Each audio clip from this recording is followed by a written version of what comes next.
দেশ ও রাজ্যের সাড়া ফেলা সেরা খবরের ঝলক জানাবো আজকের বাছাই করা গুরুত্বপূর্ণ তাজা খবর। শুরুতেই হেডলাইন্স। বারুইপুর কাণ্ডে ঘটনার পুনর্নির্মাণে ৩ অভিযুক্তকে নিয়ে ঘটনাস্থলে পুলিশ। রাতে হয়েছিল প্রভাসের এনকাউন্টার, এবার কোন ব্যবস্থা নিল তদন্তকারীরা? 2 মাসেই পুলিশকে দলদাস বানিয়েছে বিজেপি। শ্যাটা ভাঙা মন্তব্যে 4 ঘন্টা জেরা শেষে বেরিয়ে কটাক্ষ হুমায়ুনের।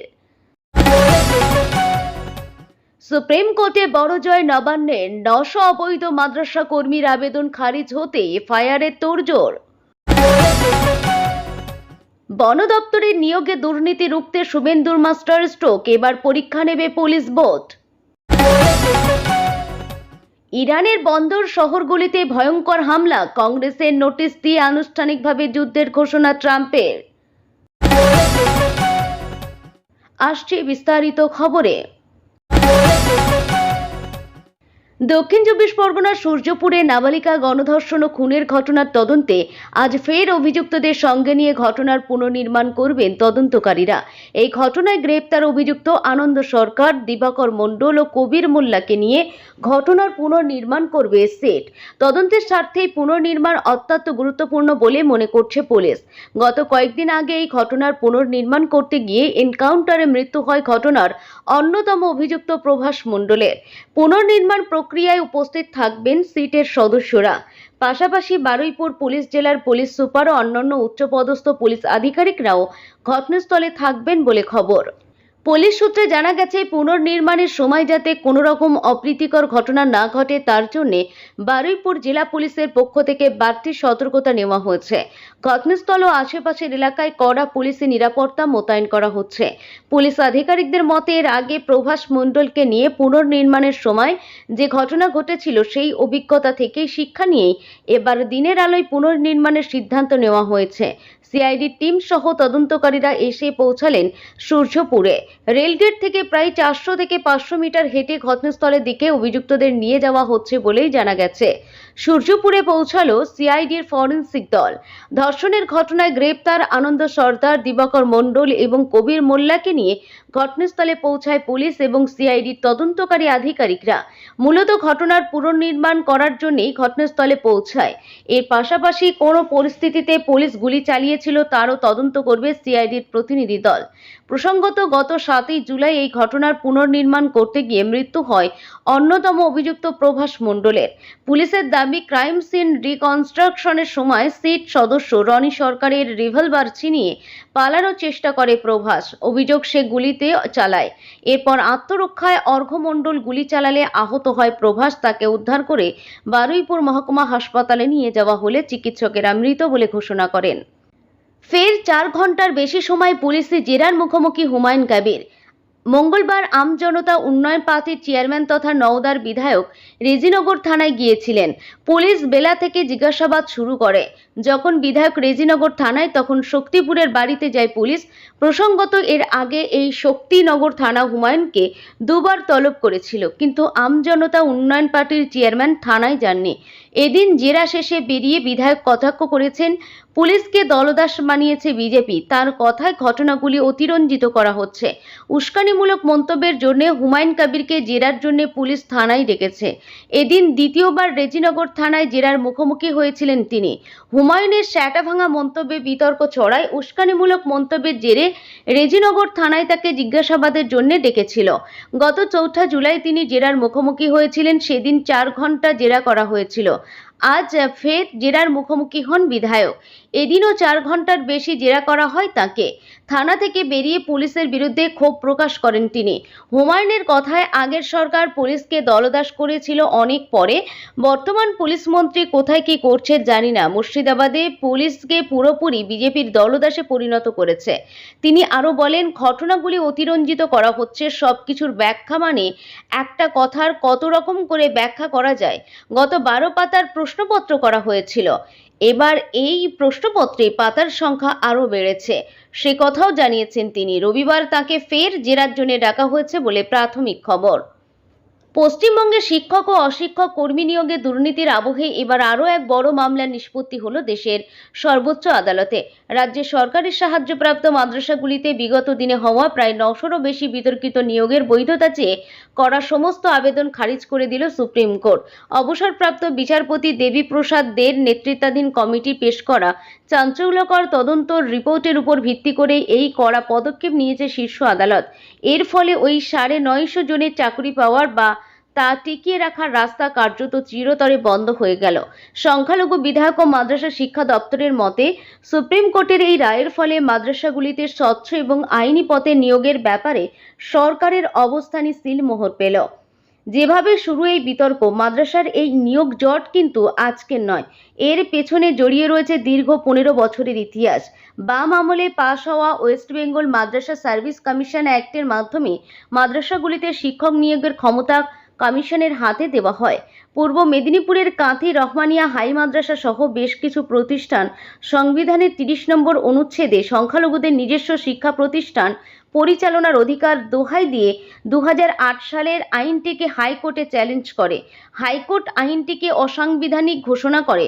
2020 সালে 6 জানুয়ারি সুপ্রিম কোর্ট হাইকোর্টের রায় বাতিল করে মাদ্রাসা সার্ভিস কমিশনের আইনকেই বৈধ ঘোষণা করে। তবে আদালত জানায়, হাইকোর্টের রায় ও সুপ্রিম কোর্টের রায়ের মধ্যবর্তী সময়ে যেসব অ্যাডহক নিয়োগ হয়েছে সেগুলির বৈধতা পেতে গেলে সরকারি নিয়ম পুরোপুরি মানতে হবে। এরপরই প্রায় 50টির বেশি মাদ্রাসা থেকে 900-র বেশি শিক্ষক ও শিক্ষাকর্মী তাদের বকেয়া বেতন ও চাকুরির অনুমোদনের দাবি নিয়ে হাজির হন। এত বিপুল পরিমাণ নিয়োগ নিয়ম মেনে হয়েছিল কিনা তা খতিয়ে দেখতে দেখতে 2023 সালের 2রা ফেব্রুয়ারি সুপ্রিম কোর্ট অবসরপ্রাপ্ত বিচারপতি দেবী প্রসাদের নেতৃত্বে একটি বিশেষ কমিটি গঠন করে। সেই কমিটি পেশ করা রিপোর্টে যে অনিয়মগুলি ধরা পড়েছে তা দেখে চোখ কপালে ওঠার জোগাড়। কোনো খবরের কাগজ বা পোর্টালে বিজ্ঞাপন না দিয়ে নিজেদের পছন্দ মতো লোক ঢোকানো হয়েছিল। সরকার অনুমোদিত কোনো পোস্ট বা শূন্যপদ ছাড়াই একের পর এক নিয়োগপত্র দেওয়া হয়েছিল। নিয়ম মেনে কোনো বৈধ নির্বাচন কমিটি তৈরি করা হয়নি। বেশিরভাগ কর্মীর নিয়োগ সংক্রান্ত মৌলিক নথিপত্র বা যোগ্যতার প্রমাণই পাওয়া যায়নি। ফৌজদারি মামলার হুঁশিয়ারি নবান্নের। রাজ্যের সংখ্যালঘু বিষয়ক ও মাদ্রাসা শিক্ষা দপ্তর শুধু আদালতের উপর ভরসা রাখেনি, জেলা স্তরে প্রশাসনের ফাইল ঘেঁটেও মাদ্রাসাগুলিতে সরজমিন তদন্ত চালিয়ে একাধিক দুর্নীতি হাতে নাতে ধরেছে তারা। দপ্তরের তরফে স্পষ্ট জানানো হয়েছে, যেখানে অত্যন্ত গুরুতর বা জালিয়াতির মতো ফৌজদারি অপরাধের প্রমাণ মিলেছে সেখানে ইতিমধ্যেই থানায় এফআইআর দায়ের করার আইনি প্রক্রিয়া শুরু করা হয়েছে। সুপ্রিম কোর্টে এই মামলাকারীদের শেষ চেষ্টাও বিফল হওয়ায় স্বস্তিতে রাজ্য প্রশাসন। কারণ এই 900 জনের দাবি মেনে নিতে হলে রাজকোষ থেকে বিপুল টাকা অনৈতিকভাবে খরচ করতে হতো। শিক্ষাবিদদের মতে এই রায়ের পর স্পষ্ট হয়ে গেল, সংখ্যালঘু প্রতিষ্ঠান হলেও সরকারি সাহায্য বা অনুদান নিতে গেলে সরকারি নিয়োগ বিধি, মেধা এবং স্বচ্ছতার নিয়ম এড়িয়ে যাওয়ার কোনো চোরা রাস্তা আর খোলা নেই।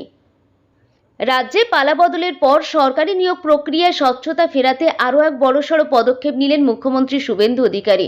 এবার থেকে বন দপ্তরের সমস্ত স্তরের নিয়োগ প্রক্রিয়া সম্পূর্ণ হবে ওয়েস্ট বেঙ্গল পুলিশ রিক্রুটমেন্ট বোর্ডের মাধ্যমে। রাজ্য জুড়ে আয়োজিত অরণ্য সপ্তাহের উদ্বোধনী অনুষ্ঠান থেকে এই অত্যন্ত তাৎপর্যপূর্ণ সিদ্ধান্ত ঘোষণা করলেন মুখ্যমন্ত্রী। একই সঙ্গে পূর্বতন সরকারের আমলে হওয়া বন সহায়ক নিয়োগের কোটি কোটি টাকা দুর্নীতি এবং রাজ্যের বনাঞ্চলের অব্যবস্থাপনা নিয়েও তীব্র আক্রমণ শানান তিনি। এদিন অরণ্য উৎসবের মঞ্চ থেকে মুখ্যমন্ত্রী স্পষ্ট করে দেন যে সরকারি চাকুরিতে কোনো ধরনের দুর্নীতি বা অস্বচ্ছতা বরদাস্ত করবে না তার সরকার। তিনি বলেন, বিগত জমানায় বন সহায়ক পদের নিয়োগ নিয়ে রাজ্য জুড়ে কী ধরনের নজিরবিহীন কেলেঙ্কারি ও দুর্নীতি হয়েছে তা সাধারণ মানুষের অজানা নয়। সেই কালো অধ্যায় আমরা বন্ধ করতে চলেছি। নিয়োগ প্রক্রিয়ায় 100% স্বচ্ছতা ও নিরপেক্ষতা বজায় রাখতে এবার থেকে পুলিশ রিক্রুটমেন্ট বোর্ডকে বন দপ্তরের নিয়োগের দায়িত্ব দেওয়া হচ্ছে। এর ফলে যোগ্য প্রার্থীরাই মেধার ভিত্তিতে চাকরি পাবেন বলে আশ্বস্ত করেন মুখ্যমন্ত্রী। নিয়োগের এই বড় সিদ্ধান্তের পাশাপাশি বন দপ্তরের শূন্যপদ পূরণেও দ্রুত পদক্ষেপের নির্দেশ দিয়েছেন মুখ্যমন্ত্রী শুভেন্দু অধিকারী। তিনি মঞ্চ থেকে বন দপ্তরের উচ্চপদস্থ আধিকারিকদের নির্দেশ দেন, রাজ্যের বনাঞ্চলে নিরাপত্তা ও সুষ্ঠু ব্যবস্থাপনার জন্য ঠিক কত শূন্যপদ রয়েছে এবং কোথায় কি পরিকাঠামোগত খামতি রয়েছে তার একটি বিস্তারিত রিপোর্ট যেন দ্রুত তৈরি করে সরকারের কাছে জমা দেওয়া হয়। রিপোর্ট হাতে পেলে রাজ্য সরকার দ্রুত শূন্যপদগুলি পূরণে বিজ্ঞপ্তি জারি করবে বলে তিনি আশ্বাস দেন। অন্যদিকে পরিবেশের ভারসাম্য রক্ষা এবং সবুজায়নে জোর দিতে অরণ্য সপ্তাহ উপলক্ষে এক বিশাল কর্মসূচির সূচনা করেন মুখ্যমন্ত্রী।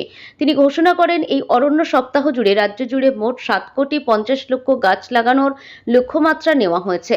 পরিবেশ সচেতনতা বাড়াতে এবং বিগত সরকারের বনাঞ্চল ধ্বংসের নীতির সমালোচনা করে তিনি বলেন, আগের সরকারের আমলে বনাঞ্চলের চরম অব্যবস্থাপনা হয়েছে।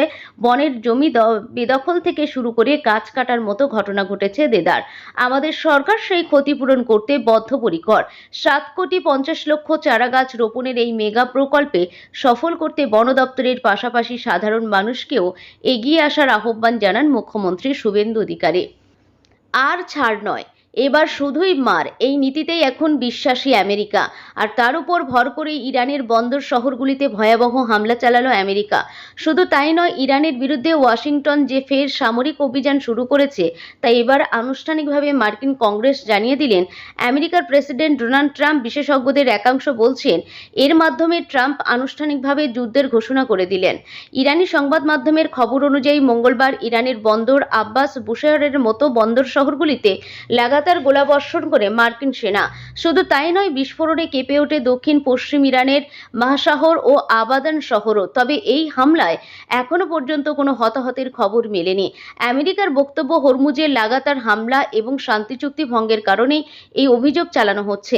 এদিকে সংবাদ সংস্থা রয়টার্সের খবর অনুযায়ী গত 7 জুলাই ইরানের বিরুদ্ধে নতুন করে সামরিক অভিযান শুরুর 2 দিন পরই তিনি মার্কিন কংগ্রেসে ওয়াশিংটনের পদক্ষেপের কথা আনুষ্ঠানিকভাবে জানিয়ে দেন। 10 জুলাই মার্কিন কংগ্রেসে পাঠানো একটি নোটিশে ট্রাম্প বলেন, মার্কিন নাগরিকদের সুরক্ষা এবং আমেরিকার জাতীয় নিরাপত্তা ও বিদেশ নীতির স্বার্থ রক্ষার জন্যই ইরানের বিরুদ্ধে সামরিক অভিযান চালিয়েছি। তিনি আরও বলেন, আমেরিকা এবং তার বন্ধু রাষ্ট্রগুলির উপর যাতে কোনো হামলা না হয় তা নিশ্চিত করবে মার্কিন সশস্ত্র বাহিনী।